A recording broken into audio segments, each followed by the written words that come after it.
Hello everyone, today I'll be reviewing The Legend of Zelda Skyward Sword for the Nintendo Switch. Do note that this is a HD remaster of the game previously released on the Wii, all the way back in 2011. Do note I'll also be making comparisons with previous Zelda games I have played before, which includes 2017's Breath of the Wild, 2006 Twilight Princess, 2003's Wind Waker, and of course the 2011 original release of Skyward Sword. So without further ado, let me begin my review by first talking about presentation. Now, as you can see, the HD remaster for Nintendo Switch has increased the graphics back from the Nintendo Wii quality. It used to be only about 360p, but now it has upgraded to 1080p. Now, the frame rate has also improved, allowing you to enjoy the slick movement. Previously, it was a bit choppy at 30 frames per second, but now it's a full 60 frames per second. Such improvement makes both exploration and combat a joy to go through, unlike the Wii version. But I feel like an actual swordsperson, an actual explorer, going through the motions that Link, the hero of the game, goes through. And it can get very exhilarating, like this pirate fight as you are looking in the screen right now.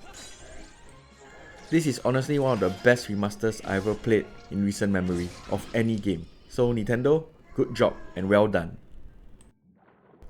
Next, I want to talk about the gameplay and address the elephant in the room, or rather the divine beast in the room.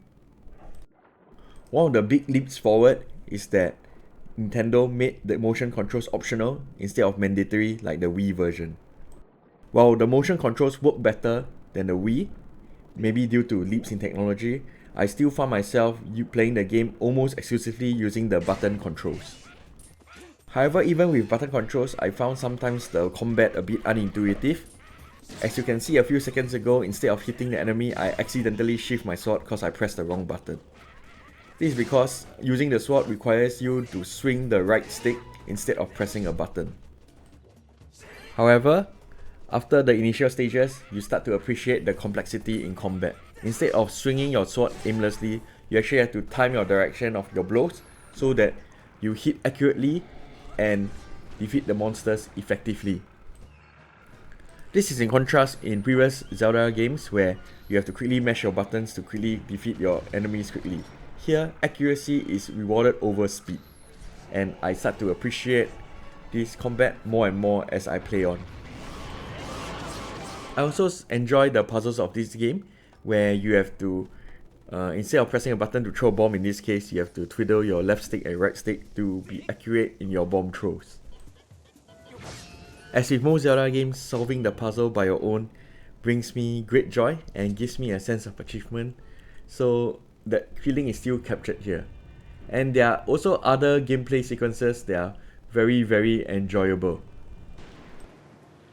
Let me highlight a few of these sequences. Like there is one where you ride a boat that is displaced in time, and you have to find missing fortresses and a missing pirate ship that is also lost in time. There is also a sequence in which you ride a boulder to a very, very narrow corridor, and that was quite exciting for me.